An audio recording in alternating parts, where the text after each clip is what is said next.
Hello hello hello बच्चों, welcome back to the discussion of test paper number 2 challenge test series का second test का discussion में आपका स्वागत है।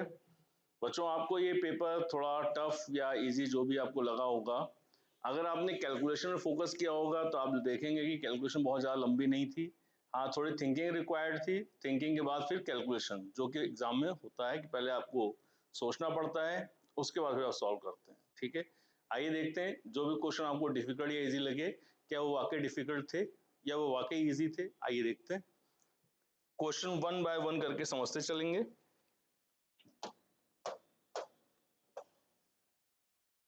क्वेश्चन नंबर वन, पहले ही क्वेश्चन आपके सामने आया है, थ्योरेटिकल टाइप का साउंड कर रहा है पर ऑप्शन मैथमेटिकल है। A boy of mass 40 kg is hanging from the horizontal branch of a tree, the tension in his arm is minimum. तो when a boy is hanging from the branch of a tree, ठीक है ना, तो इसके हाथ में तनाव tension minimum हो, इसके लिए एंगल क्या होना चाहिए। तो लेट्स से कि ये वर्टिकल एंगल थीटा, ये हो गया थीटा, तो इसका टी का इधर कंपोनेंट बनेगा बच्चों, टी कॉस थीटा इधर बनेगा टी साइन थीटा। वैसे ही इस टेंशन का कंपोनेंट इधर बनेगा टी कॉस थीटा और इधर बनेगा टी साइन थीटा। अब आप देख रहे हैं ऊपर दो कंपोनेंट कॉस थीटा के और नीचे इस लड़के का लग रहा है वेट mg। तो एट इक्विलिब्रियम हम क्या कह सकते हैं कि 2t cos theta is equal to mg। तो बच्चों t इज इक्वल टू क्या हो गया, mg बाय 2 cos थीटा। अब आप बताइए क्या चाहता है क्वेश्चन। क्वेश्चन चाहता है कि टेंशन मिनिमम हो, टेंशन मिनिमम हो, तो टेंशन और कॉस थीटा एक दूसरे क्या है, इनवर्सली। तो t अगर मिनिमम करना है बच्चों, तो आप बताइए कॉस थीटा क्या होगा, मैक्सिमम, और मैक्सिमम वैल्यू क्या होती है 1, और 1 कब होती है, जब थीटा होता है 0 degree. So the correct answer is what, A option is correct, 0 degree. आपने टिक करा, अच्छी बात है। आगे चलते हैं क्वेश्चन नंबर 2 की तरफ। क्वेश्चन नंबर 2, अगेन एक क्वेश्चन ऐसा जिसमें आपको सोचना पड़ेगा थोड़ा सा। A balloon has 8 gram of air, a small hole is pierce into it. Pierce मतलब छेद कर दिया छोटा सा, तो उसमें से एयर एस्केप करने लगी और एस्केप करने की स्पीड 7 सेंटीमीटर पर सेकेंड। बैलून स्ट्रिंग कर जाता है, पूरी हवा निकल जाती है 5.6 सेकेंड्स में, तो एवरेज फोर्स कितना लगा। तो बच्चों यहाँ पे बात हो रही है वेरिएबल मास की, v into d m by d t. पूरा मास कितना 8 ग्राम, स्ट्रिंग कितनी देर में कर गया 5.6 सेकंड में, विद अ वेलोसिटी 7 सेंटीमीटर पर सेकंड। ठीक है, तो यहाँ लिखा हमने 7। अब यूनिट्स का ध्यान दिया जाए, 8 ग्राम है बच्चों, तो 8 ग्राम का मतलब 10 की पावर -3 से मल्टीप्लाई करो तो केजी बन गया। 7 सेंटीमीटर पर सेकंड, तो 7 को 10⁻² से मल्टीप्लाई करो तो मीटर पर सेकंड बन गया। बाकी कैलकुलेशन आपको देखनी है, क्या लिखा हुआ है 7 8 56, तो 56 अपॉन 5.6 का मतलब हुआ एक 10 ऊपर चला गया और एक 10 की पावर -2 -3 कितना हो गया -5, तो ये 56 कैंसिल हो गया। क्या बचा बच्चों फोर्स, 10 टू पावर 1 10 टू -5 बचेगा 10 टू -4 न्यूटन। कोई ऑप्शन है, जी हाँ पहला ऑप्शन, टिक करके आगे बढ़ जाएंगे। एक सिंपल क्वेश्चन था वेरिएबल मास का, मास का जब वेरिएशन होता है तो फोर्स का फॉर्मूला याद रखेंगे v dm by dt। Learn it for the further application. Question number 3, question number 3 पे चलते हैं बच्चों। A body of mass 2 kg has initial velocity of 3 meter per second, 3 meter per second velocity along x axis। ठीक है, और उसमें force लग रहा है 4 न्यूटन का, किधर y एक्सिस पे। ठीक है, तो ux हो गया हमारे पास 3 मीटर पर सेकेंड, फोर्स हमारा लग रहा है किस पे, y एक्सिस कितना 4 न्यूटन। इसका मास कितना है, इसका मास है 2 kg। तो y एक्सिस पे एक्सेलरेशन कितना है बच्चों, f बाय m, यानी 4/2, that is 2 metre per second square. तो अब बताओ क्या करेगा, ब्लॉक क्या सीधे x पे जाएगा, नहीं x पे तो जाना चाहता है लेकिन ये खींच रहा है, तो कुल मिला इसका पाथ कुछ ऐसा हो जाएगा, just like a projectile path from a tower, है ना। तो अब इसने क्या किया कि थोड़ा आगे बढ़ते हुए नीचे की तरफ गया, नीचे गया तो y डिस्टेंस, आगे गया तो x डिस्टेंस। ठीक है, तो अब यहाँ पे जो जानना चाह रहा है वो एक्चुअली डिस्टेंस नहीं बच्चों, वो डिस्प्लेसमेंट है। वो भी आपके पेपर में डिस्प्लेसमेंट ही मिला होगा आपको। ये पेपर फाइनल होने से पहले थोड़ा सा बन गया था, तो वहां पे आपको पेपर मिला होगा डिस्प्लेसमेंट, तो उसका डिस्प्लेसमेंट बताना बच्चों। तो डिस्प्लेसमेंट जब मिलेगा तो क्या होगा, दिस इज द डिस्प्लेसमेंट। तो डिस्प्लेसमेंट क्या आएगा, capital D under root X square plus Y square. अब एक्स क्या है, एक्स तो है हॉरिजॉन्टल डायरेक्शन में कांस्टेंट वेलोसिटी से कितनी देर बाद, after the 4 second of its motion, यानी कि x बराबर हो गया u into t, 4 into 3 that is 12 metre. और y क्या है, y में एक्सेलरेशन हो रहा है, लेकिन y की इनिशियल वेलोसिटी क्या है, 0, तो y के लिए हम यूज करेंगे s is equal to u t plus half a t square, a कितना हमारे पास 2, और टाइम कितना, चार्ज का स्क्वायर 16, यानी कि y हो गया हमारे पास 16 मीटर। तो बच्चों आप जो यहाँ पुट करेंगे 12 के स्क्वायर प्लस 16 के स्क्वायर, दोनों को जोड़ेंगे तो अंडर रूट करेंगे, आपका आएगा 400, 400 को रूट आ जाएगा 20 metre. So the answer is C, third option. चलते हैं क्वेश्चन नंबर 4 की तरफ।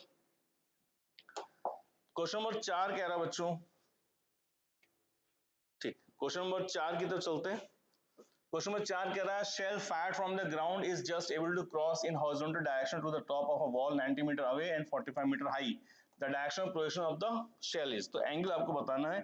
और क्वेश्चन ने क्या बोला है, क्वेश्चन ने बोला है बॉल को ऐसे प्रोजेक्ट कर दिया, तो ये हो गया हमारी दीवार जो कि 45 मीटर हाई है और कितनी दूरी पर है, 90 मीटर अवे है, this is 90 metre away 45 metre height, यानी 45 मीटर हो गया हाइट, और ये हो गया हमारा r/2, और हमें बताना है क्या, हमें बताना है एंगल ऑफ प्रोजेक्शन। ठीक है, तो आप क्या कर सकते हैं, बहुत सारी चीजें आपके पास है, आपके पास r/2 अगर 90 बच्चों तो r कितना है, r आपका 180 डिग्री 180 मीटर सॉरी, और कैपिटल एच कितना है आपका 45। ठीक है, तो अपने पास इक्वेशन है y बराबर tan theta 1 minus X by R, इसको यूज कर लो, y रख दो यहाँ पे 45, tan थीटा हमको बताना था, 1 माइनस एक्स कितना है, एक्स है 90, रेंज कितनी बच्चों, रेंज आपकी 180, तो आपको क्या मिल रहा है 45 इज इक्वल, और यहाँ पे और एक्स, एक और एक्स सॉरी, तो यहाँ एक्स कितना है आपका, एक्स है आपका 90।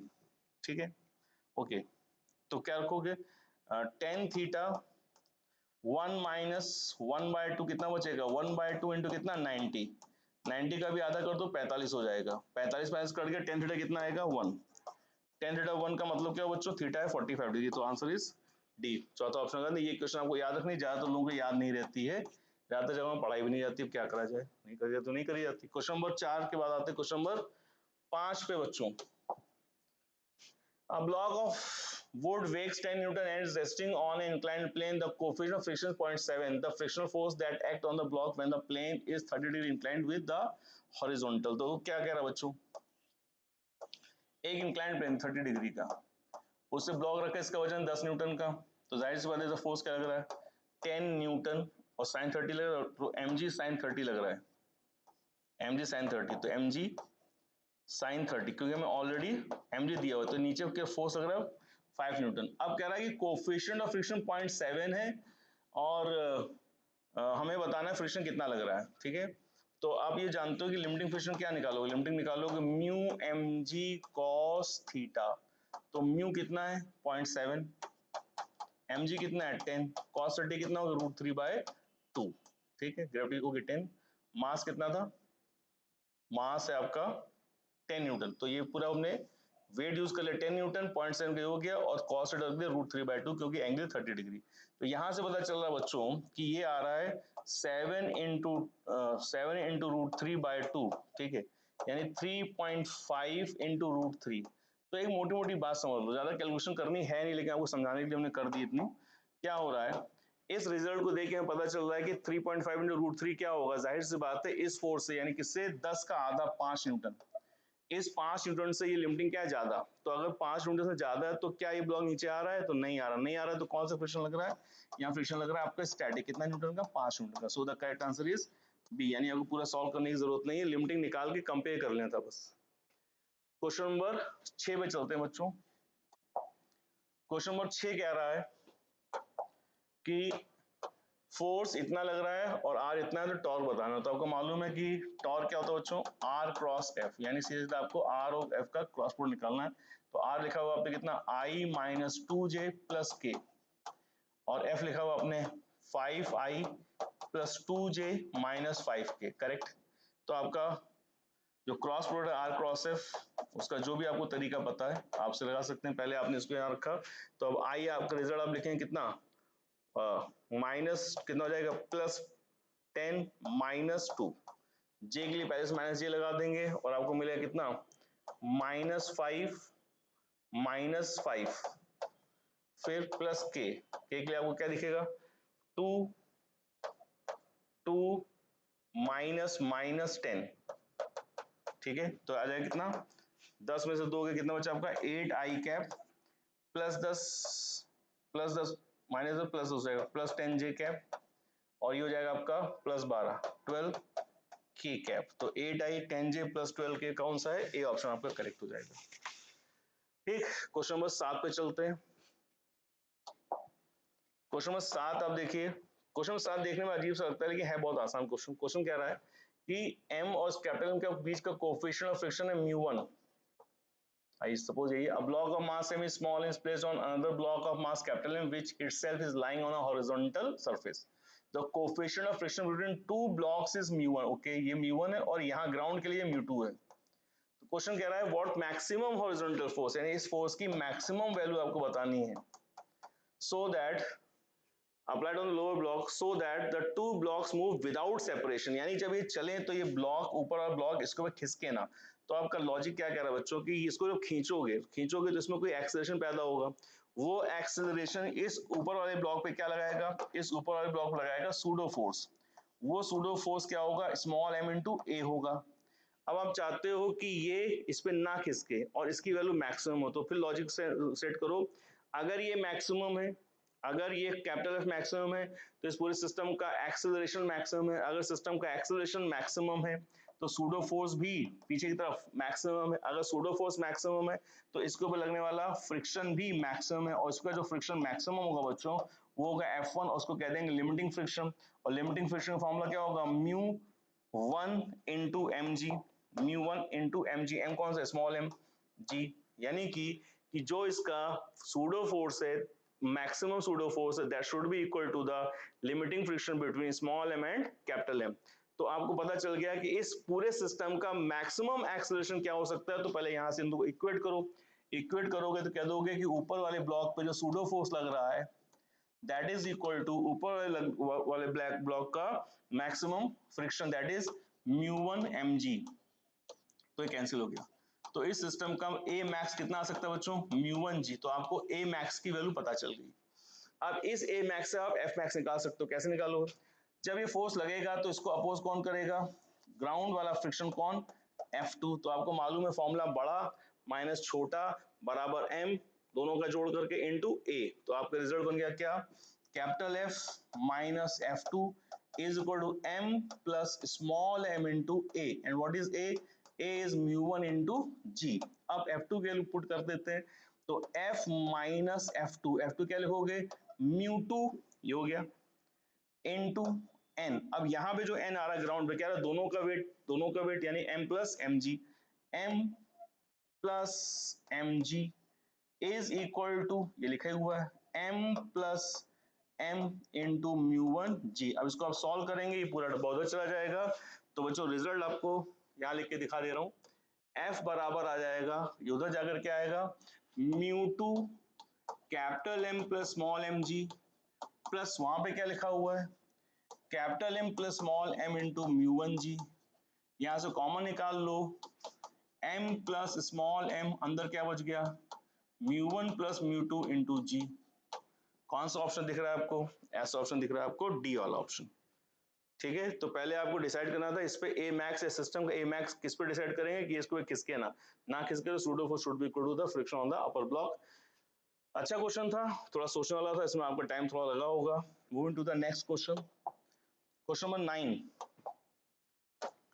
The square of resultant of two equal forces is 3 times of their product angle between the forces। बहुत बढ़िया क्वेश्चन है, लैंग्वेज का घुमाव और कुछ नहीं, शब्दों के गुंजन में फंसाने वाले क्वेश्चन कुछ होते हैं। तो स्क्वायर ऑफ रिजल्टेंट, ओके ये रहा, ऑफ टू इक्वल फोर्सेस, ठीक है, is 3 times of their product. तो सपोज कर लो ए और बी दोनों P है, ठीक है, इनका रिजल्टेंट है R, उसका स्क्वायर हुआ, उसका स्क्वायर इनके प्रोडक्ट का, प्रोडक्ट मतलब A इंटू बी, इनके प्रोडक्ट का कितना गुना है, 3 गुना, प्रोडक्ट मतलब मल्टीप्लाई, तो आर स्क्वायर बराबर कितना 3p स्क्वायर, सही है, बस ये तो बोलेंगे। अब इनके बीच का एंगल बताओ, तो बच्चों आर क्या है, आर है इनका रिजल्टेंट, तो क्या लिखोगे अंडर रूट पी स्क्वायर यानी a square plus b square plus 2ab p p cos theta का अंडर रूट हट जाएगा क्योंकि स्क्वायर है, is equal to what 3p square, ठीक है, 2p स्क्वायर उधर जाके घट गए, क्या बचा, बच गया 2p स्क्वायर कॉस थीटा बराबर 2 P square, 3p square minus 2p square, 3p square minus p square plus 2p square घटा दो, क्या बचा p स्क्वायर, तो क्या हो गया cos थीटा कितना है बच्चों 1/2, तो थीटा कितना आ गया 60 डिग्री, 60 डिग्री मतलब कितना रेडियन पाई बाय 3 कौन सा ऑप्शन, डी ऑप्शन टिक कर देंगे। बढ़िया क्वेश्चन था, 2 लाइन का क्वेश्चन था, लेकिन आप सोचेंगे बार बार एग्जाम में यही होता है कि क्वेश्चन होता सिंपल, लेकिन सोचने में उसकी इक्वेशन फ्रेम करने में टाइम लग जाता है कभी कभी। चलिए क्वेश्चन नंबर 9 की तरफ। क्वेश्चन नंबर 9 क्या कह रहा है, वर्टिकल फ्रिक्शन पर बेस्ड क्वेश्चन आ गया आपके सामने, क्या कह रहा है, horizontal force of 10 Newton necessary just hold a block, रोके रखना है, against avoid the coefficient of friction between the block and the wall is 0.2, ठीक है, ये आपका 0.2 है, the weight of the block, तो भाई जाहिर सी बात है वेट तो नीचे लग रहा है, रहा हमें वेट बताना, तो बैलेंस किसने किया, फ्रिक्शन ने, तो नॉर्मल एक्शन किससे आया, जो ये दबाव 10 न्यूटन का था, इसी से वापस हमको मिल रहा है क्या, नॉर्मल एक्शन कितना 10 न्यूटन का, तो एट इक्विलिब्रियम सिचुएशन क्या बच्चों, इक्विलिब्रियम सिचुएशन ये है कि जो वेट है that is equal to the friction, तो weight is equal to friction, friction is what mu N, what is mu, mu है 0.2 मतलब 2/10 और एन क्या है 10, तो यहाँ से 10 से मल्टीप्लाई कर दो, तो पता चला वेट बराबर क्या आ गया 2 न्यूटन, ये हमसे पूछा गया, तो वेट बराबर 2 न्यूटन कौन सा ऑप्शन है, ये ऑप्शन टिक कर देंगे, खलास। क्वेश्चन नंबर 10 पे चलते हैं। क्वेश्चन नंबर 10 कह रहा है three forces are acting on a particle of mass m initially in equilibrium, ठीक है, अच्छा क्वेश्चन है, if the first two forces r1 and r2 are perpendicular to each other and suddenly the third force r3 is removed then the acceleration of the particle, तो पहले समझो क्या हुआ, ये पार्टिकल है, इस पे दो फोर्स लग रहे हैं जो एक दूसरे के परपेंडिकुलर है, कौन कौन r1 और r2, ठीक है, और तीसरा फोर्स भी लग रहा होगा, तो सोचने वाली बात ये है कि तीसरा फोर्स कहाँ होगा, अगर ये दोनों परपेंडिकुलर है तो इनका रिजल्टेंट तो ये होगा r1 square plus r2 square का अंडर रूट, तो तीसरा फोर्स कहाँ हो कि इसको बैलेंस कर ले, तो तीसरा फोर्स इन दोनों रिजल्टेंट के बराबर होगा, करेक्ट। अब सोचो कि इस समय r3 का मैग्नीट्यूड और इनके रिजल्टेंट के मैग्नीट्यूड में क्या रिलेशन, दोनों बराबर है, स्क्वायर में सॉरी, r1 प्लस r2 का जो मैग्नीट्यूड है रिजल्टेंट और r3 का जो मैग्नीट्यूड दोनों क्या है बराबर है।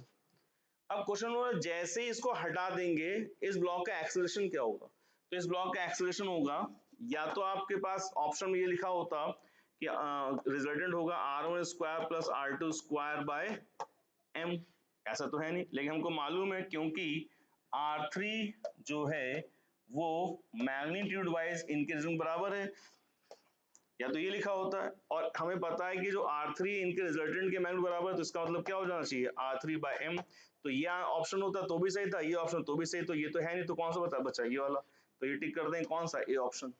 लोगों को लगता है, दिमाग में आता है कि R3 तो है ही नहीं, जब R3 है ही नहीं तो R3 के टर्म्स में एक्सेलरेशन हो ही नहीं सकता, तो लोगों का इस पर ध्यान नहीं जाएगा, जबकि बात ये है कि the answer is R3 by m, वो नहीं है, लेकिन जो रिजल्टेंट अब लग रहा है वो क्या है, उसी वैल्यू के बराबर है, ठीक है, सो the answer is a. Question number 11, question number 11 देखो बच्चों, given two vectors a and b, the angle between made by a plus b, इसके साथ तो पहले a भी निकालो, a प्लस b निकाल लो, a प्लस b निकाल लो, कैसे, आई जोड़ दो, कितना -4i plus 2j, -4i plus 2i कितना है -2i, 4j माइनस j कितना है +3j, और फिर प्लस k, ये तो हो गया a b, i plus 2j के साथ कितना एंगल बना है, तो इसका नाम डाल दो d, और इसका नाम डाल दो c, c कौन है, i plus 2j minus 4k क्या भी हो गया c, यानी अब अल्टीमेटली क्या हुआ कि जो a प्लस b है उसको हमने d बोल दिया, तो वो कह रहा है d और c के बीच में एंगल कितना है, तो एंगल निकालेंगे हम नॉर्मल यूज करते हैं डॉट प्रोडक्ट, तो डॉट प्रोडक्ट निकालने के लिए पहले इनको निकालेंगे कैसे, c डॉट d बराबर सी डी कॉस थीटा कर दो, तो पहले c डॉट d निकाल के देखो क्या आ रहा है, तो इसको मल्टीप्लाई करो, कितना है डॉट प्रोडक्ट कितना है -2 +6 और -4 बाकी करने की कोई जरूरत ही नहीं दिख रही। -4 -2 -6 + 6 कितना हो गया 0, यानी जैसे ही आपने इसका डॉट प्रोडक्ट निकाला रिजल्ट क्या आ गया 0। अगर ये रिजल्ट 0 आ रहा है बच्चों तो जाहिर सी बात थीटा कितना है, थीटा 90 डिग्री है। थीटा 90 डिग्री कौन सा ऑप्शन है, डी ऑप्शन, टिक कर दो, भाग जाओ। क्वेश्चन नंबर 11 डन हो गया। क्वेश्चन नंबर 12 पे चलते हैं। क्वेश्चन नंबर 12 क्या कह रहा है, 12 कह रहा है ball is thrown by one player to reach the other in 2 second. अच्छा, इसने यहां से बॉल को फेंका और एक के यहां से दूसरे यहां पहुंच जाती है 2 सेकंड बाद। टाइम ऑफ फ्लाइट कितना है, 2 second. The maximum added by the ball, ये बताना है, ठीक है। तो तुम्हें टाइम ऑफ फ्लाइट पता है, कितना फॉर्मूला क्या होता है, t बराबर 2u sin theta by g, और कितना दिया गया 2, तो यानी कि 2u sin theta by g, तो u sin थीटा कितना होगा बच्चों, g, सही है। अब मैक्सिमम बतानी है तो मैक्सिमम का फॉर्मूला क्या है, u square sine square theta bye 2g, और ये आपने अभी क्या निकाला था, जी का स्क्वायर कर दो, जी स्क्वायर बाय 2g कितना पे, जी बाय 2, जी कितना है 10, 10/2 कितना आ गया 5 मीटर। कौन सा ऑप्शन है, बी ऑप्शन, टिक कर दो, ठीक। क्वेश्चन नंबर 13, क्वेश्चन नंबर 13 देखो बहुत बढ़िया क्वेश्चन है, मस्त क्वेश्चन है। क्या कह रहा है, μ.8 दिया हुआ है और हमें धागे की टेंशन बतानी है, टी कितना है, ठीक है। तो पहले देखो कि 30 डिग्री दिया, सब दिया, तो लिमिटिंग फंक्शन निकाल लो। लिमिटिंग क्या होगा, μ(s)mg cos, या तो कोई लिमिटिंग जरूर निकालते हैं, पर याद रखना लिमिटिंग निकालने का मतलब नहीं लिमिटिंग जो लग रहा है वही उसकी वैल्यू आ गई। कभी माइंडसेट होता है ना, फ्रिक्शन पूछा है फ्रिक्शन का फॉर्मूला लगा दे, फ्रिक्शन पूछा है फ्रिक्शन का फॉर्मूला लगा दे, फ्रिक्शन फॉर्मूला लगा दो, लेकिन वही फ्रिक्शन लग रहा है जरूरी नहीं होता, थोड़ा ध्यान देना सुनना। तो लिमिटिंग फ्रिक्शन निकाला, लिमिटिंग कितना है 0.8, म्यू 0.8 मतलब 8/10, m कितना है 1, g कितना है 10, cos थीटा कितना है 30 यानी √3/2, ठीक, कितना हो गया 4√3, ठीक है। ये 4√3 लग रहा है। अब सोचो इसका वेट कितना लग रहा है इधर, इसका वेट लग रहा है 1g sin 30, 1g sin 30 मतलब कितना हो गया 10 का आधा 5 न्यूटन लग रहा है, बोलो लग रहा है ना, हाँ। तो हमारा लिमिटिंग कितना है 4√3, 4√3 का मतलब क्या है, 4√3 5 से ज्यादा है, जाहिर सी बात है 4 का 1.5 गुना जो 5 से ज्यादा होगा, यानी कि limiting is much much greater than the weight of the weight component of the block.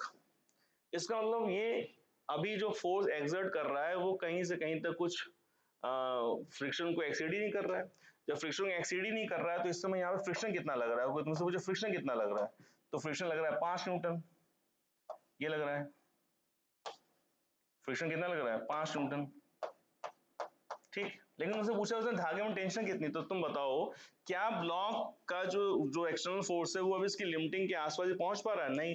तो क्या धागे में कोई टेंशन आएगा, धागे को कोई टेंशन नहीं, क्योंकि अभी इसको किसने बैलेंस कर रखा है, स्टैटिक ने ही बैलेंस कर रखा है। हाँ, अगर ये फोर्स बढ़ते बढ़ते बढ़ते बढ़ते लिमिटिंग एक्सीड कर जाएगा तब धागे में आएगा तनाव, अभी कोई तनाव टेंशन है ही नहीं, क्योंकि इस ब्लॉक को सीधा स्टैटिक ने बैलेंस कर रखा है, इसलिए टेंशन की वैल्यू क्या होगी बच्चों, 0 हो गई, ठीक है। पहले इसको निकालेंगे, चेक करेंगे, कंपेयर करेंगे, कंपेयर करने के बाद फिर आप सोचेंगे क्या करना है, कि देखो वेट का जो कंपोनेंट 5 न्यूटन वो वे स्मॉलर देन द लिमिटिंग है, तो अभी तो हमारा स्टैटिक ने इसको बैलेंस कर रखा है, तो धागे तक तो कोई बात ही नहीं पहुंची, इसे धागे में टेंशन कितना है 0 है। आई होप ये बात समझ पाए होगे। क्वेश्चन नंबर 14 पे चलते हैं। क्वेश्चन नंबर 14 कह रहा है the force AB and C acting on a body to keep it in equilibrium, then the C is very simple question। अब ये भी तुम्हारा गलत हो गया तो सोचने वाली बात है बच्चों, A plus B plus C vectors का सम क्या होगा 0, तभी तो इक्विलिब्रियम में है। तो इन दोनों को जोड़ते जाओ, कितना आएगा 2 + 1 3i cap, J minus J 0, और फिर 3k + k 4k कैप, ठीक है 4k कैप प्लस सी बराबर कितना हो गया 0, तो सी की वैल्यू कितनी आ गई, ये सब उधर चला जाएगा, कितना आएगा -3i माइनस 4k कैप, तो माइनस साइन कॉमन निकाल लो, क्या आया 3i + 4k कैप। ऐसा कोई ऑप्शन है आपके पास, हाँ है, कौन सा है, ए ऑप्शन है, ठीक। एबीसी का सम को 0 कर दो। क्वेश्चन नंबर 15, आई होप ये किसी का भी गलत नहीं हुआ होगा, अगर हो गया तो भाई रीथिंक करो, है ना, सोचो कैसे गलत हो सकता है ये। क्वेश्चन नंबर 15 में देखो बच्चों क्या कह रहा है, 3 मासेस है, 1 6 और 3, है ना। कह रहा है कि इसका ये बता दो सिस्टम का एक्सीलरेशन, तो हमें मालूम है किसका पलड़ा भारी है और कितने से भारी है, तो इधर का वेट लग रहा है 30, इधर का लग रहा है 10, कौन चीज क्या 30 और 10 घटा दो कितना आएगा 20, इस 20 से कौन कौन चल रहा है? सभी चल रहे हैं, 6 3 9 और 1 10। तो एक्शन कितना आ गया आपका? 2 मीटर पर सेकंड स्क्वायर। आपका आंसर आ गया कौन सा है? C option. टिक कर दो, आगे बढ़ो मुस्कुराते हुए। Question number 16। क्वेश्चन 16 क्या कह रहा है? 16 कह रहा है given vectors A B the angle made by A plus B, ठीक है, विद एक्स एक्सिस। तो भाई पहले निकालो ए प्लस बी, निकालो फटाफट निकालो। ए प्लस बी निकाला जाए। ए प्लस बी क्या कह रहा है? 4i और माइनस आई प्लस 3i, 2j और 2j 0 हो जाएगा, फिर 6 और ये कितना प्लस 3k कैप। तो बात हो गया। अब कह रहा है कि angle made by A plus B with x axis, ठीक है, A plus B with x axis, A and देखो सही जोड़ा है, माइनस आई प्लस 4i कितना हो गया? 3i, ठीक है, 2j और प्लस 2j कितना आ गया? 0 आ गया, और 6 और माइनस में कितना आ गया? 3k आ गया, ठीक है। तो ये वेक्टर कहाँ पड़ा हुआ है? ये वेक्टर पड़ा हुआ है बच्चों आपका x और z प्लेन में। ये रहा x, ये रहा z, ठीक है, ये पड़ा है। इसके साथ आपको एंगल बताना है, तो इसको आप ऐसे ट्रीट कर सकते हो कि ये जो tan थीटा हमारा क्या है? ये हो गया हमारा x बाय y। आप ट्राइंगल ग्राउंड वाला देखोगे तो tan थीटा में 3/3 कितना आ जाएगा? 1। तो आपका थीटा कितना हो गया? 45 डिग्री, ठीक है। हाँ बस ये है कि 2D में आईज और क्या कहते हैं, आई और वाई और एक्स एक्स प्लेन में ना जाकर के एक्स और जेड प्लेन में चला गया, तो वेक्टर इधर आ गया। यानी ए प्लस बी हमारा पड़ा हुआ है एक्स जेड प्लेन में। तो एंगल एक्स से बनाओगे तो ट्राइंगल जो बन रहा है बच्चों 3D में ऐसे, उस ट्राइंगल से आपको दिखेगा परपेंडिकुलर अपॉन बेस, तो दोनों वैल्यू बराबर है, 3/3 1 आ जाएगा, तो थीटा 45 डिग्री। Question number 17। 17 कह रहा है two balls of same mass are produced with same speed, one vertical up and other at an angle 60 degree. चलो ठीक है, विद द वर्टिकल में ध्यान देना बच्चों, नहीं ध्यान दिया तो गए काम से। With the vertical the ratio of the potential energy at the highest point, तो भैया पोटेंशियल एनर्जी का रेशियो होता है mgh। तो अब अगर उनके दोनों के mg सब सेम है तो क्या बचा है? h1 bye h2। h1 है 90 डिग्री वाला, 90 डिग्री वाले की हाइट क्या होती है बच्चों? u square by 2g। और जिसने किसमें फेंका है? 60 डिग्री नहीं, 30 डिग्री विद हॉरिजॉन्टल हुआ ना, वर्टिकल 60, हॉरिजॉन्टल 30 डिग्री। तो 30 डिग्री वाले की हाइट क्या हो जाएगी?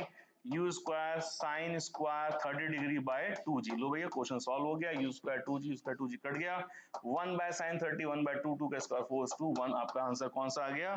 सी ऑप्शन आपका आ गया। चलिए क्वेश्चन नंबर 18 की तरफ चलते हैं। क्वेश्चन नंबर 18 देख लो क्या कह रहा है। Question: If the angle between two vectors A and B is theta, the value of the product B cross A, अच्छा स्केलर ट्रिपल प्रोडक्ट आ गया भैया, स्केलर ट्रिपल प्रोडक्ट आ गया, स्केलर ट्रिपल प्रोडक्ट आ गया। तो ये रहा A, ये रहा B, B cross A, B cross A कहाँ है? अगर हमने ऐसे बनाया B क्रॉस A बाहर जा रहा है, ये रहा B cross A। B cross A ऐसे क्यों बनाया सर आपने? अरे बच्चे जब दो का क्रॉस प्रोडक्ट होता है, वो जो रिजल्ट होता है, आपको बता दें थोड़ा सा, जो C अगर हमने B क्रॉस A लिखा है तो वो C क्या है? B और A दोनों के परपेंडिकुलर होता है। वेक्टर रूल आपको पता है वेक्टर प्रोडक्ट का। तो जब ये इन दोनों के परपेंडिकुलर है तो C A के साथ भी परपेंडिकुलर, C B के साथ भी परपेंडिकुलर है, और हमसे इसी C का A के साथ डॉट प्रोडक्ट पूछा जा रहा है। यानी C कौन है? C यही तो हुआ, यही तो C है। अब C का A के साथ डॉट, यानी कि दो परपेंडिकुलर वेक्टर का डॉट प्रोडक्ट क्या होता है? वो होता है 0। तो कौन सा आंसर आ गया? D, nothing to do in it. बहुत आसान, ये नीट का आया हुआ क्वेश्चन था। चलिए आगे बढ़ते हैं, क्वेश्चन नंबर 19 पे चलो। 19 में देखो बच्चों, a body of mass and rests on a horizontal floor with which it has a coefficient static friction mu. It is desired to make the body move, apply the minimum possible force. तो देखो बच्चों, पुल में आपको मैं समझाया था, पढ़ाया था, बहुत अच्छे से रटवाया, समझाने के बाद रटवाया कि अगर किसी एंगल पे पुल करोगे, पुल पर्टिकुलर पुल, तो पुल करने के लिए आपको एंगल सेट करना पड़ेगा tan थीटा बराबर म्यू।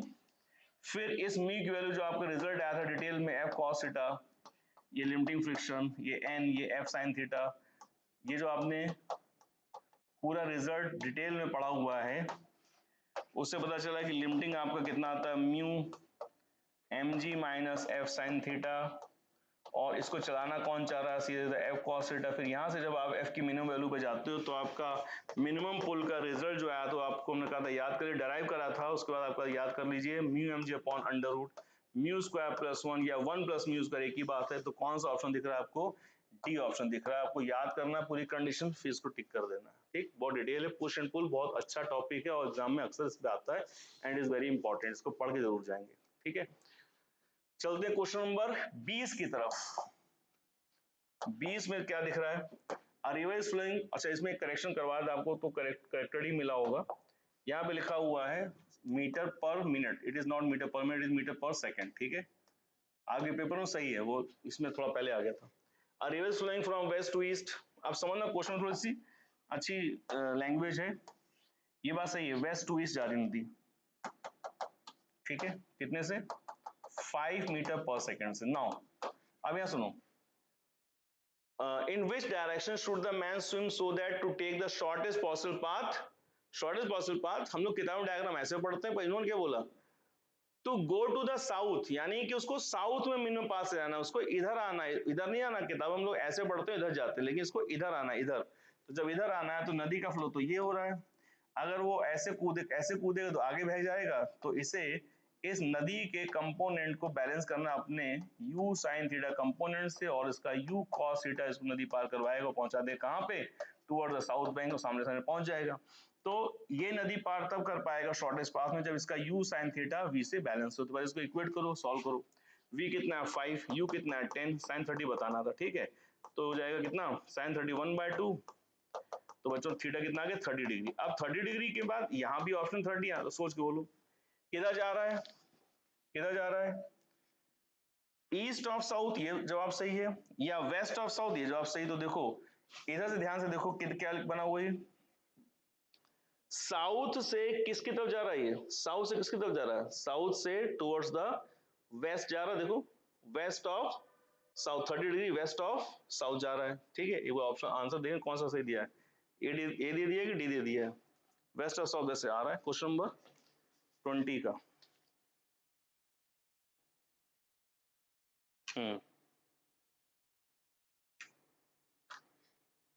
ठीक, river is flowing from west to east, west से ईस्ट जा रही है और इसको जाना है टुवर्ड्स साउथ। तो जब ये कंपाउंड बनाएगा नॉर्मल से, तो इसका u sin इधर, u cos इधर, तो he is going west of 30 degree, west of south, east of south नहीं, वेस्ट ऑफ साउथ। तो डी ऑप्शन इज करेक्ट, ठीक। 30 degree west of south. 30 east of south क्या हो जाएगा? 30 ईस्ट ऑफ साउथ इधर हो जाएगा, तो इधर नहीं जा रहा, वो इस तरफ जा, तभी तो यहाँ से जा पाएगा, ठीक है। तो D option is correct. Question number 21 चलते हैं। 21 कह रहा है a gun of mass 10 kg fires 4 bullets per second, the mass of each bullet is 20 gram and the velocity of bullet when it leaves the gun is 300 metre पर second, ठीक है। तो एक बुलेट का पहले फोर्स निकाल लो, तो एक बुलेट का फोर्स कैसे निकालोगे? dp by dt, तो क्या दिया हुआ है? dp by dt momentum 20 gram divide 1000 into velocity कितनी? 300, ठीक है। 300 मीटर पर सेकेंड, 4 बुलेट्स पर सेकेंड, ठीक है। तो ये जो बुलेट हमने लिखी है ये पर सेकेंड निकाली है, तो इसका मतलब ये जो हमारी वेलोसिटी, ये तो होगी v, और ये हो गया मास 1 बुलेट पर सेकेंड, तो वहां पे 1 सेकंड में लिखा हुआ है, यानी आ गया हमारा फोर्स m/t। मास पर सेकेंड इज 20 ग्राम पर सेकेंड, निकल रही गोली, और कितनी वेलोसिटी? 300 मीटर पर सेकेंड से, ठीक है। तो मोमेंटम आ गया हमारे पास कितना? m into v upon time आ गया 1 सेकेंड। तो फोर्स कितना आ गया? 1 2 1 2 3, कितना आ गया? 6 न्यूटन। एक बुलेट से 6 न्यूटन का फोर्स एक्सर्ट हो रहा है। ऐसी कितनी बुलेट है? ऐसी कितनी है? 4 बुलेट, 4 6 24। तो नेट फोर्स कितना आ गया हमारे पास? 4 इंटू 6, 24 न्यूटन का फोर्स चाहिए टू होल्ड द गन। तो कौन सा आंसर? सी आंसर, ठीक है। Question number 22। देखो, angle in radian made by the vector root 3i, बहुत आसान क्वेश्चन, इसमें ये तो आना नहीं चाहिए था, कैसे आ गया? अरे अरे अरे, तो क्या हो जाएगा? b by a 1/√3 that is 30 degree. 30 degree का मतलब π/6, यानी ये ऑप्शन आयाराम गयाराम हो गए। तो question number 23, with what minimum acceleration can a fireman slide down a rope whose breaking strength is 2/5 times his weight? ठीक है भैया, नीचे आ रहा है तो mg माइनस टी बराबर m इंटू ए, तो a बताना है ना। t मैक्स कितना है? अपने वेट का 2/5 गुना, तो mg माइनस 2/5 mg बराबर ma। तो 3 - 2, 5 - 2 बचा 3, 3 mg/5 बराबर ma। तो a कितना आ गया, a आ गया 3g/5 यानी 0.6 g से नीचे जाओगे तो बचे रहोगे, रस्सी नहीं टूटेगी। कौन सा ऑप्शन है, सी ऑप्शन, टिक कर देंगे। ठीक है, क्वेश्चन नंबर 24 पे चलते हैं बच्चों। 24 क्या कह रहा है, block of mass m is pulled along horizontal frictionless surface by a rope mass m if force F is applied at one end of the rope, the force act by the rope. ठीक है, तो ये question हम लोग बहुत कर चुके हैं। वैसे नॉर्मली रोप में मास नहीं रहता है, लेकिन दिया हुआ तो कर लो। क्या लिखा हुआ है, ब्लॉक का मास कैपिटल है में, रस्सी का मास स्मॉल है में, और ये फोर्स लग रहा है कैपिटल है। तो पहले A निकाल लो, A कितना आ गया F upon m plus m। अब कह रहा है रस्सी ने ब्लॉक पे कितना, यानी इस पॉइंट का t बताना, इस पॉइंट का t। तो यहाँ फ्रिक्शन है तो सबसे सस्ता उठाओ, t माइनस 0 बराबर m इंटू a कितना है F upon m plus m। तो बच्चों टेंशन कितना आ गया, capital M F upon m plus small m। लो भैया आंसर आ गया डन से, सी ऑप्शन। Question number 25। 25 देखो कह रहा है gun fires 2 bullets at 16 and 30 degree with horizontal. ठीक है, the bullet strike with same horizontal distance. तो कुछ समझ में आया, कॉम्प्लीमेंट्री एंगल है ना, तभी तो सेम हॉरिजॉन्टल डिस्टेंस आ रहा है। तो कॉम्प्लीमेंट्री एंगल पे अगर रेंज सेम आ रही है तो उनकी स्पीड बराबर है, स्पीड बराबर है। तो क्या कर रहा है, द रेशियो मैक्सिमम हाइट, तो कर लो ना h1/h2 u square sine square theta, u square sine square theta bye 2g cut गया, उसका स्क्वायर कट गया, क्या लिखा है साइन 60 बाय साइन 30 का होल स्क्वायर। साइन 60 कितना होता है, √3 बाय साइन 30 कितना होता है 1/2 का होल स्क्वायर कर दो, 2 कट गया, √3 कितना 3:1। तो आंसर आ गया 3:1। कोई ऑप्शन है, हाँ है डी ऑप्शन। क्वेश्चन नंबर 26 में चलते हैं। क्वेश्चन नंबर 26 में कह रहा है कि देखो भाई ये लिखा हुआ है y बराबर 10x माइनस 5/9x स्क्वायर। ठीक है, अब आपने इसको क्या किया क्या नहीं किया हमें नहीं पता, इसको ऐसे लिख लिया करो y बराबर capital AX minus BX square, ऐसे कंपेयर कर लिया करो। और याद रखो रेंज का फॉर्मूला होता है बच्चों, आसान तरीके से करना है तो b/a कर दिया करो, खट से आपका आंसर आ जाएगा, ज्यादा थीटा बीटा कुछ नहीं निकालना है। तो r बराबर b कितना है 5/a/b, sorry I am sorry, a/b। तो a/b, a कौन है, a कौन है 10, b कौन है 5/9, तो 5 दूनी 10, 9 दूनी 18, कितना आ गया 18 मीटर। कहाँ आ गया, सी ऑप्शन। टिक करोगे आगे भाग जाओ। Question number 27। 27 पे चल रहा है बच्चों, क्या कह रहा है, a lift is moving upward with a uniform acceleration a in which block gamma is lying, the frictional force offered by the block when the coefficient of friction is mu। अरे भाई वाह, क्या बात होगी, तो बड़ा ही मजेदार बात हो गई कि लिफ्ट ऊपर जा रही है, एक्सेलरेशन भी है, तो लगने दो, नीचे दबाव बढ़ जाएगा, जो भी होगा उससे हमें क्या लेना। फ्रिक्शन क्यों लगने लगा भाई, दबाव पड़ा तो फ्रिक्शन लगता है क्या, नहीं कभी नहीं लगता। फ्रिक्शन कितना होगा, जीरो। तो जीरो ऑप्शन ना देके दिया हो नन ऑफ दिस, तो नॉन टिक कर देना। वर्टिकल दबाव पड़ने से फ्रिक्शन कहाँ लगने लगेगा, सोचने वाली बात है। लग गए जोड़ने में, म्यू एन एन बढ़ गया, ये लगा दूं ये लगा दूं, अरे कहाँ, सोचो जरा, कुछ नहीं था इस क्वेश्चन में, दम ही नहीं था। क्वेश्चन नंबर 28, द रेंज, नहीं फिर से बता दें, कुछ लोग कैसे कैसे, अरे यार एक बात बताओ, ये नॉर्मल रिएक्शन है, नॉर्मल रिएक्शन बढ़ गया अच्छी बात है, mg+ हो गया सब ठीक है, लेकिन इस ब्लॉक को खिसकाना कौन चाह रहा है, इधर या इधर कोई खिसका रहा है नहीं, तो एक्सटर्नल फोर्स कितना लग रहा है इस पे, जीरो। नेट एक्सटर्नल फोर्स क्या है, जीरो। वर्टिकल भी नेट जीरो है, हॉरिजॉन्टल भी नेट जीरो है, सब कुछ इक्विलिब्रियम है, तो फ्रिक्शन क्यों लगेगा, नहीं लगेगा, नहीं लगेगा तो फ्रिक्शन कितना होगा, जीरो। जीरो ऑप्शन दिया नहीं किया तो क्या टिक कर दो, नन ऑफ दिस। बस ये कहने का मतलब है, बात को समझो। Question number 28, the range of projectile is 100 meter, the kinetic energy will be maximum after covering a distance। ओफो, बहुत बवाल क्वेश्चन आ गया रे बाप रे, बच्चे सॉल्व ही नहीं कर पा रहे थे। अरे यार जब बॉल चली तो उसकी एनर्जी यहाँ मैक्सिमम ही थी, फिर जब यहाँ गिरी तो फिर मैक्सिमम थी, तो कितना डिस्टेंस कवर करके फिर से मैक्सिमम हो गई, 100 मीटर कवर करके तो मैक्सिमम, जब गिरी तो डिस्टेंस कितना कवर हो गया, 100। कह रहा है कि उसकी रेंज 100 है, कितना डिस्टेंस कवर करके फिर से मैक्सिमम होगी, तो भाई जब यहाँ गिरेगी तो 100 करके कवर हो जाएगी। तो आंसर क्या है, 100। सॉल्व थोड़ा कुछ करना है, सोचना था, सोच के टिक कर देना था, आंसर आ गया। अब अगर ये तुम्हारा आंसर गलत हो गया तो सोचने वाली बात है ना, सोचना शुरू कर दो। क्वेश्चन नंबर 29 देखो, क्वेश्चन नंबर 29, क्वेश्चन नंबर 29 में हमें उन लोगों से बात करनी है जिन्होंने इसका आंसर जीरो टिक कर दिया। बहुत ही कम सोचने वाले लोग हैं, जीरो टिक करके चले आए हैं, है ना। ठीक, क्या हो रहा है, इसका वेट क्या लग रहा है 10 न्यूटन, इसका कितना लग रहा है 10 न्यूटन, दोनों 10 का खिंचाव लग रहा है, खिंचाव लग रहा है, तो जीरो रीडिंग आएगी। इसमें रीडिंग आएगी 10 न्यूटन, जितना खींचा लग रहा है action equal to reaction, action equal to reaction कितना आएगा 10 न्यूटन की रीडिंग दिखाएगी। तो जिन्होंने 0 टिक किया उनको मुबारक हो। क्वेश्चन नंबर 30 पे चलते हैं। क्वेश्चन नंबर 30 में छपा नहीं है, ए डॉट बी है, ए वेक्टर ए डॉट बी बराबर 0 है, वेक्टर ए डॉट सी बराबर 0 है। इसका मतलब ए किसके पैरेलल है, 4 ऑप्शन दे दिए, किसके पैरेलल, किसके पैरेलल, तो जाहिर सी बात है। देखो भाई सुनो, A dot B A dot C यानी ए सी के परपेंडिकुलर, क्योंकि 0 0 है ना, तो ए सी के परपेंडिकुलर ए बी के परपेंडिकुलर है ना। तो जब तुमको ये बात स्टैब्लिश हो ही गई है कि ए बी और सी के परपेंडिकुलर, तो इनके पैरेलल तो हो ही नहीं सकता है, क्योंकि तुमने खुद ही बता दिया है कि इसके परपेंडिकुलर इसके परपेंडिकुलर है। तो जरा ए और सी को देखो किस हालत, बी और सी को देखो किस हालत में, ये बी है ये सी है और ये ए है, तभी तो ए डॉट बी क्या हो गया 0 और ए डॉट सी भी क्या हो गया 0, क्योंकि ए बी के परपेंडिकुलर ए सी के परपेंडिकुलर, यानी ए बी के परपेंडिकुलर ए सी के परपेंडिकुलर। पूछा है ए पैरेलल किसके है, अब ये दोनों तो बेकार हो गए क्योंकि इनके तो परपेंडिकुलर है, तो पैरेलल किसके है। तो एक बात सोचो हम सॉल्व करें नहीं बता सकते हैं, लेकिन सॉल्व करेंगे।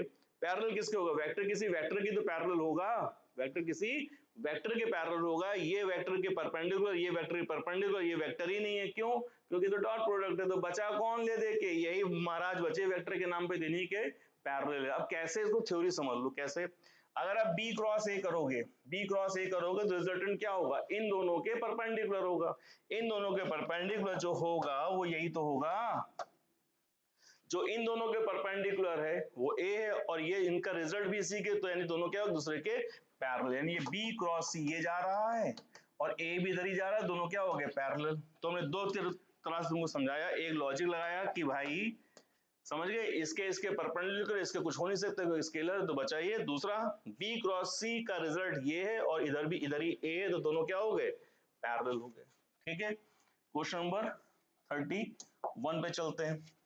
31 क्या कह रहा है, a train of 150 metre length going towards north, ठीक, with 10 metre per second, a parrot flies at speed 5 metre per second, उल्टा जा रहा है साउथ, तो कितनी देर पार कर लेगा, बहुत सिंपल क्वेश्चन था, टाइम बराबर distance upon relative speed. Distance कितना बच्चों 150 मीटर की लंबाई ट्रेन की और स्पीड क्या है 10 से 5 15, तो 15 कितना आ गया बच्चों 10 सेकंड में तोता फुर्र से उड़ जाएगा, डी ऑप्शन टिक कर देंगे। क्वेश्चन नंबर 32,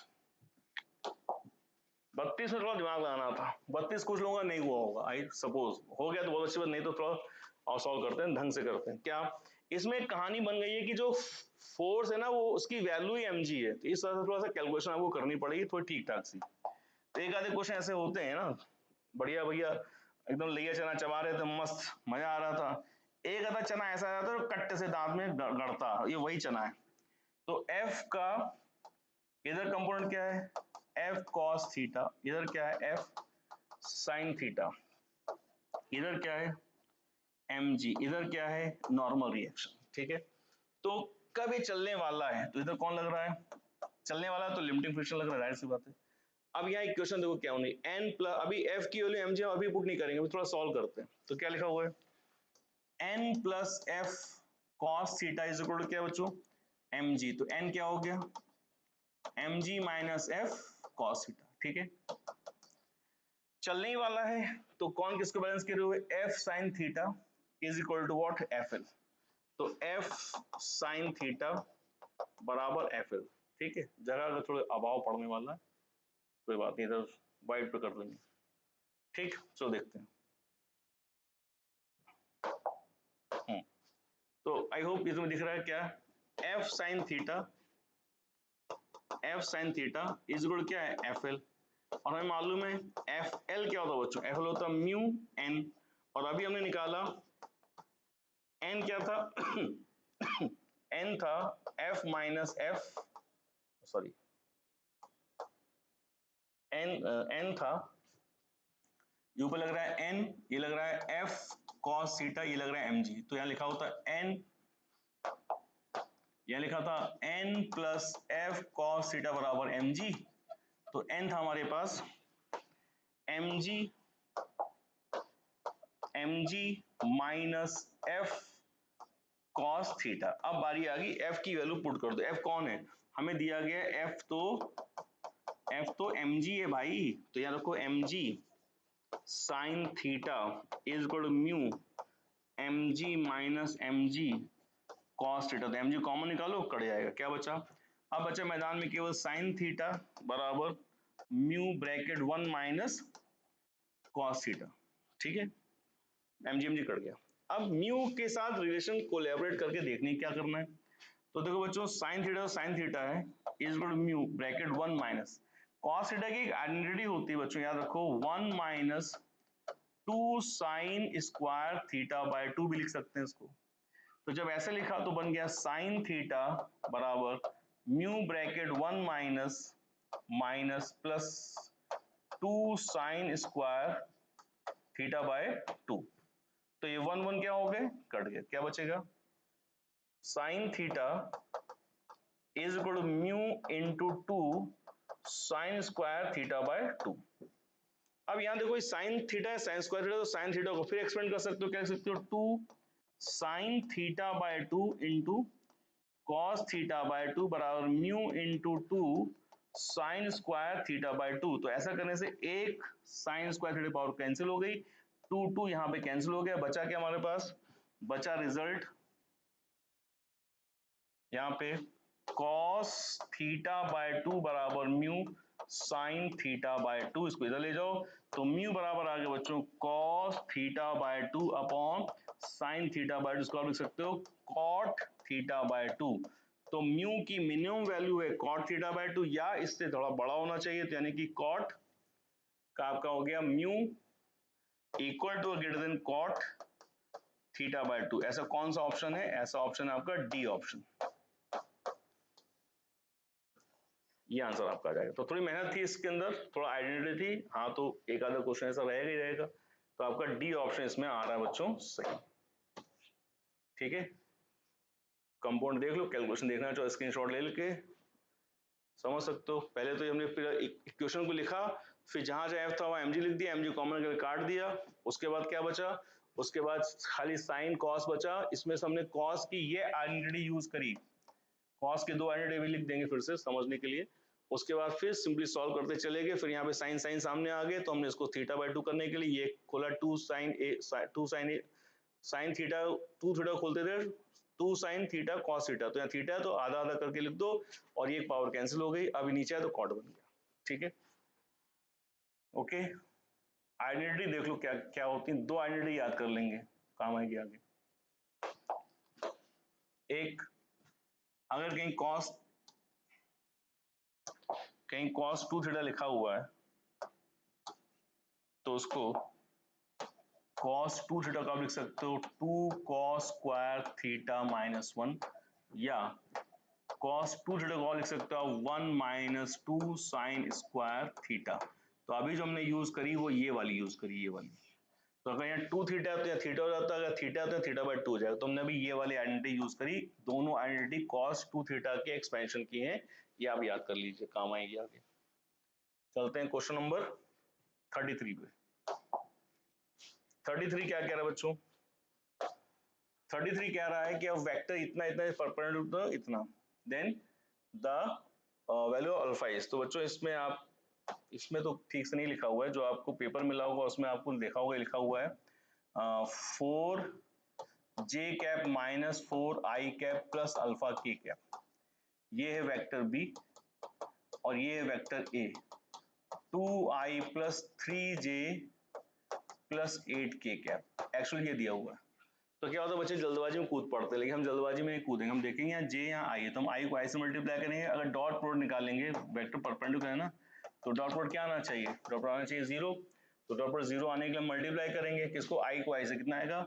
4 दूनी 8, फिर जे को जे से plus 12 plus 8 alpha is equal to कितना? 0। क्या बचा? Plus 4 plus 8 alpha equal to कितना? 0। तो बच्चों 8 अल्फा इक्वल कितना आ गया? -4। तो अल्फा कितना आ गया? -1/2। कुछ बच्चे जल्दबाजी में प्लस 1 में टिक करके आ गए होंगे, लेकिन करेक्ट आंसर इज सी, क्योंकि लिखा क्या है? 4j minus 4i plus alpha के, प्लस 4i माइनस 4j नहीं लिखा है, यहाँ भी तो गलत मिसप्रिंट होता है, वो आपको जो पेपर मिला है उसमें सही लिखा हुआ है। ठीक है, ये लिखा हुआ है बी, ये लिखा हुआ है 4j minus 4i plus alpha और ये लिखा है 2i plus 3j plus 8k। तो i को i से यहाँ करेंगे, j को j से करेंगे, फिर अल्फा 8 को अल्फा से करेंगे, तो आंसर आएगा -हाफ। चलते क्वेश्चन नंबर 34 पे।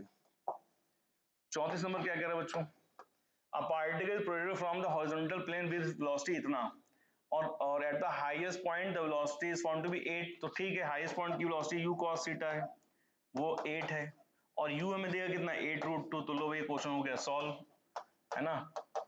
तो cos थीटा कितना है 1/√2, तो थीटा कितना है, थीटा 45 डिग्री, सही है ना।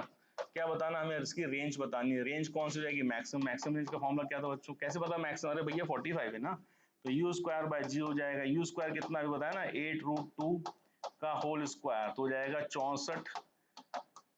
64 इंटू 2/10, तो 128 यानी 12.8 मीटर। कहाँ है, सी ऑप्शन टिक कर देंगे। क्वेश्चन नंबर 35 पे चलते हैं। क्वेश्चन 35 क्या कह रहा है बच्चों, 35 कह रहा है block of mass is placed in smooth inclined plane of inclination theta with horizontal. ठीक है, the inclined plane is accelerated horizontally so that the block does not slide down. What is the vertical force exerted by the inclined plane on the block. ठीक, तो अब क्या हुआ, बच्चे समझ गए, अरे वही क्वेश्चन आ गया, अरे हमें पता है इसमें a बराबर g tan थीटा लगा देंगे, रुका रहेगा, लेकिन ये नहीं पूछा गया है। पूछा गया है कि कितना फोर्स लगाया गया है। ठीक है, तो उसका एक और आंसर है, उसमें एक आंसर आता है mg/cos थीटा। ये नीट में दोनों क्वेश्चन आए हुए हैं। ठीक है, पर इसने देखो क्या पूछा है, ध्यान सुनना। तुमने सोचा mg/cos थीटा तो दिया नहीं गया, तो नन टिक कर दें, तो वही गड़बड़ कर दी तुमने। समझो क्या पूछा गया है, पूछा गया है what is the vertical force act by the inclined plane on the block. अरे भाई वर्टिकल कौन सा एक्सर्ट करेगा, वर्टिकल तो वर्टिकल के रिएक्शन में जाएगा ना, ये जाएगा।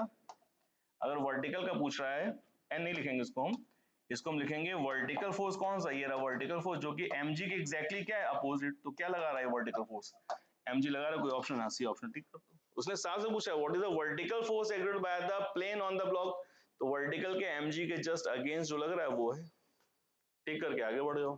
ठीक है, वर्टिकल में कोई भी सूडो कंपाउंड वर्टिकल में नहीं आएगा, ध्यान रखना। ठीक है, कभी ज्यादा सोचने लग जाओ। तो क्वेश्चन नंबर 36 पे आ जाओ। A body is rotated with a speed u meter per second at an angle beta with the horizontal. The kinetic energy of the highest point is 3/4 of the initial kinetic energy. ठीक है, तो highest point kinetic formula था बच्चों, at maximum height kinetic formula था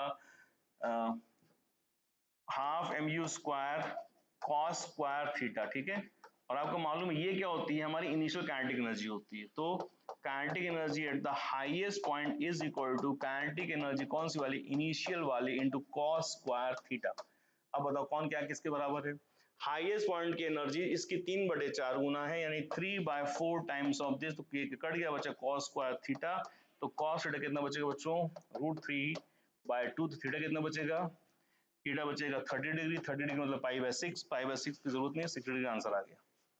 question number 37 पे आ जाते हैं बच्चों।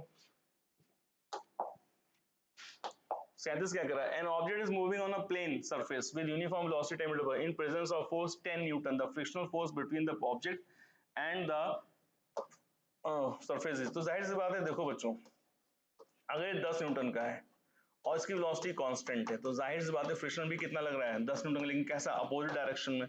तो अगर ये 10 न्यूटन है, इसका उल्टा क्या होगा -10, तो क्या टिक कर देंगे, बी ऑप्शन टिक कर देंगे। ठीक है, the friction force between the object and the surface is 10 -10 कह सकते हो। कौन सा ऑप्शन, 37।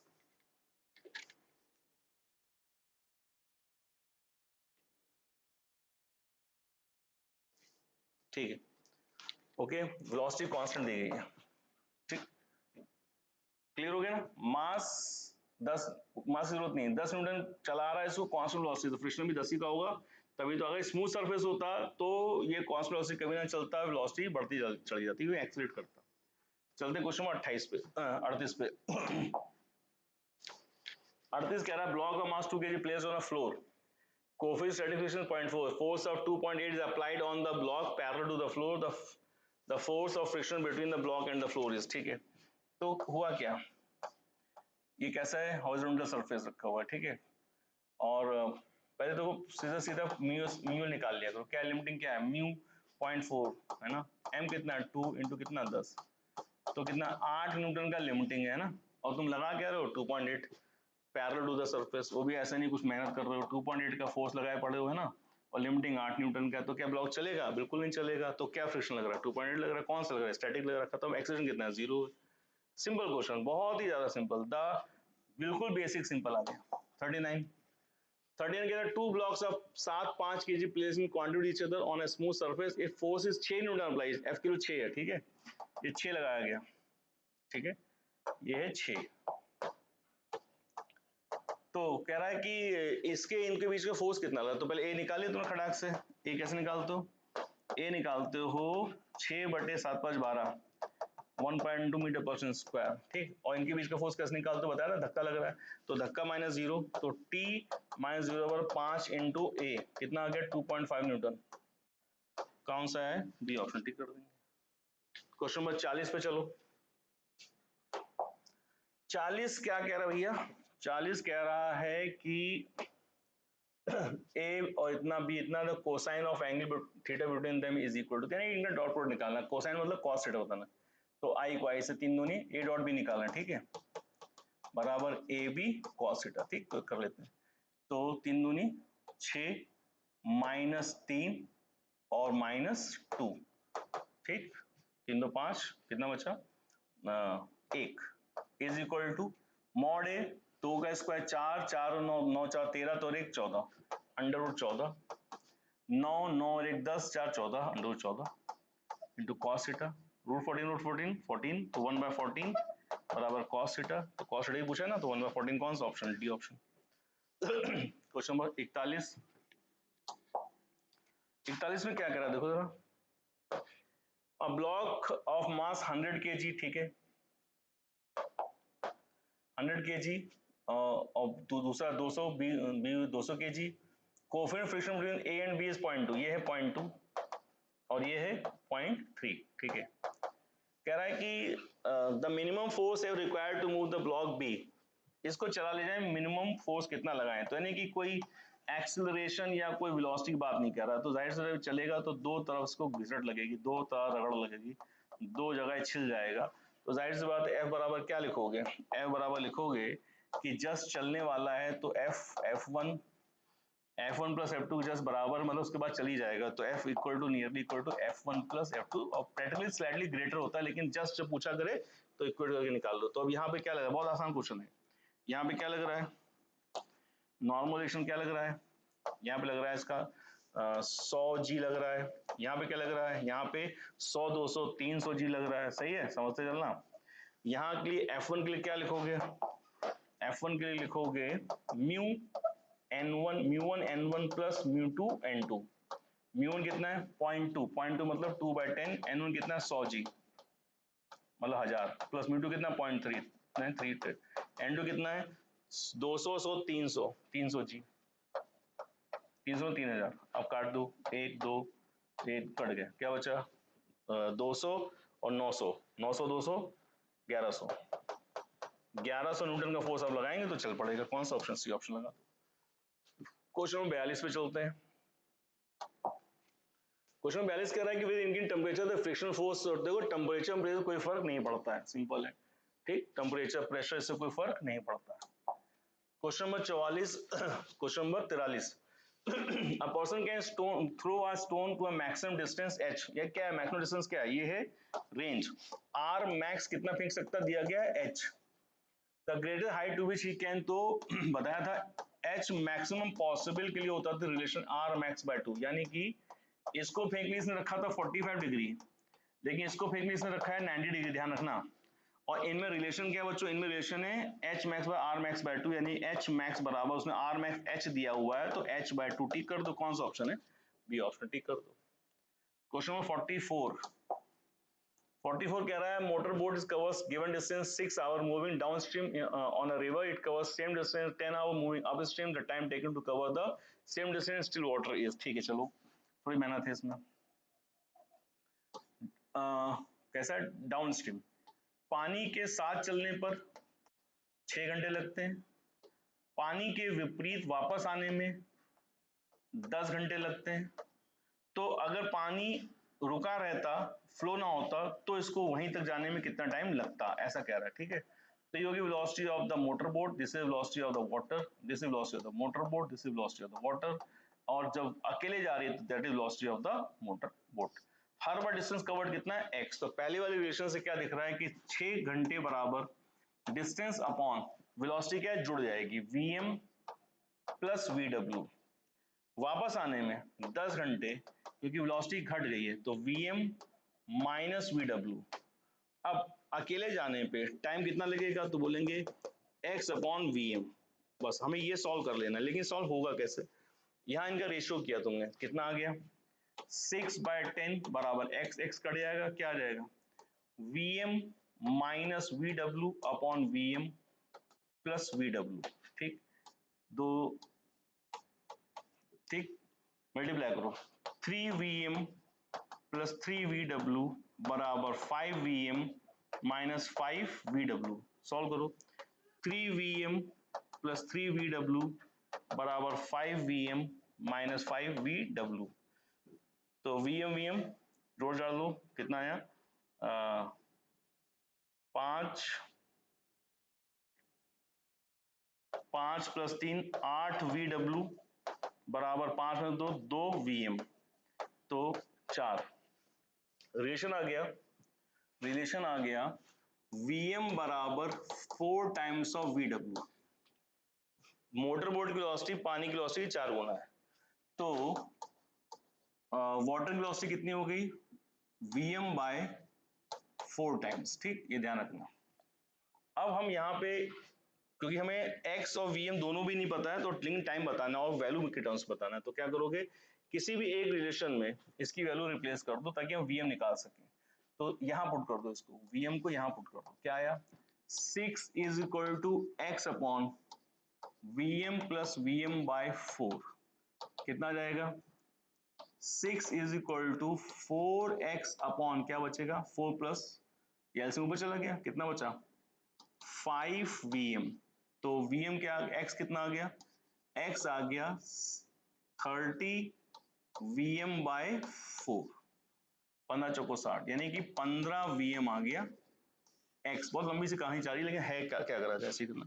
तो टाइम बराबर कितना आ जाएगा x कितना आ गया आपका आ गया 15 vm बाय 4। 15 vm नहीं आया, कैलकुलेशन थोड़ा सा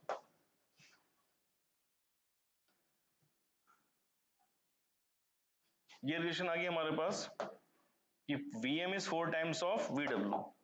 यहां कुछ गड़बड़ कर दी हमने, vw क्या पुट किया हमने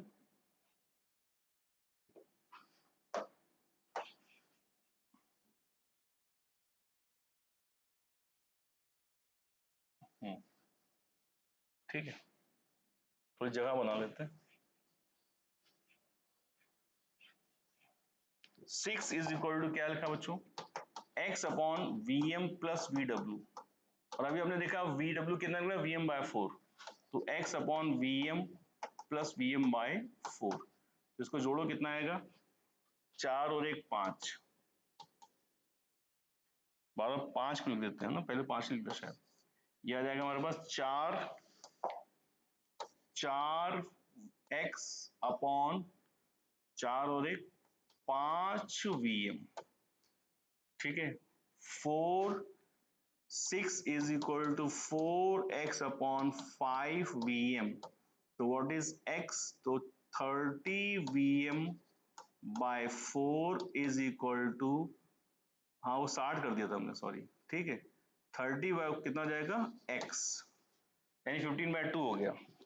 तो अब t इज इक्वल टू जहां पे x लिखा है वहां क्या लिख दें हम 30/4 यानी 15/2, तो 15/2 vm अपॉन vm। तो vm कट गया, 15/2 मतलब 7.5 आवर। कौन सा ऑप्शन है बी ऑप्शन है। कैलकुलेशन में यहाँ पे 15 चौको 60, पता नहीं 60 कहाँ से आ गया था, जो भी। ठीक है, तो पहले दोनों इक्वेशन बनाए 6 और 10 से, उसके बाद vm और vw में रिलेशन आ गई, एक इंपुट किया आ गया।